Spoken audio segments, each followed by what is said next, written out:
Gilmando Dani, i njohur si krahu i djathtë i Emiliano Shullazit, është ekzekutuar mesditën e 11 nëntorit pranë rreth rrotullimit të Rinasit në një atentat mafioz, ku mbeti i plagosur edhe miku i tij Muçi Shaljani, i njohur edhe me mbiemrin Sheqeri.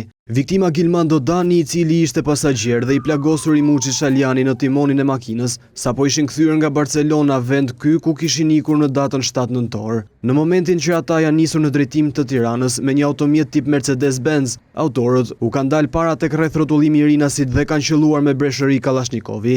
Në vendin e ngjarjes janë gjetur mbi 20 gëzhoja Kallashnikovi, ndërsa plumbat kanë kapur edhe xhamat e një lokali, por fatmirësisht pa të lënduar. Është dashur ndërhyrje disa qytetarëve dhe policisë, të cilët kanë thyer xhamat e makinës për të nxjerrë të plagosurin dhe viktimën nga makina. Pas atentatit me një automjet tip Toyota me targa greke, autorët, të cilët dyshohet se kanë qenë 3, kanë ikur në drejtim të fushkryes dhe më pas kanë djegur makinën në fshatin Halil, në një zonë të pyllëzuar dhe të pambuluar me kamera sigurie. Brenda makinës së djegur, policia ka gjetur 4 armë zjarri, të cilat dyshohet se u përkasin autorëve të atentatit. Armët në fjalë pritet të analizohen nga ekspertët bashkë me makinën për të parë nëse në tokë ka gjurmë. Autorët, sipas hetuesve, kanë pasur një informacion të detajuar lidhur me lëvizjet e viktimës Gilmando Dani, i cili rezulton i dënuar dhe me precedent të theksuar kriminal, si dhe të mikut të tij Muçi Shaljani, i cili prej disa muajsh ishte pjesë e agjencisë së mbikëqyrjes policore. 42 vjeçari Shaljani ka disa plumba në trup dhe ndodhet në gjendje kritike për jetën. Ndërkohë, makina luksoze me të cilin lëviznin rezulton në pronësi të Elvis Kosovës, një tjetër person i skeduar nga policia, të cilit pak muaj më parë i vendosën tritol në garazhin që ka në zonën e Kodrës së Diellit. Ka dyshime të forta se autorët kanë pasur ndihmës dhe vëzhgues pranë aeroportit, që i ka informuar për lëvizjet e Gilmando Danit dhe Muçi Shaljanit, por edhe në fshatin ku dogj makina që i kanë ndihmuar për të ikur. Në zonë, policia ka sekuestruar pamjet e sigurisë ku sipas të dhënave është filmuar e gjithë ngjarja.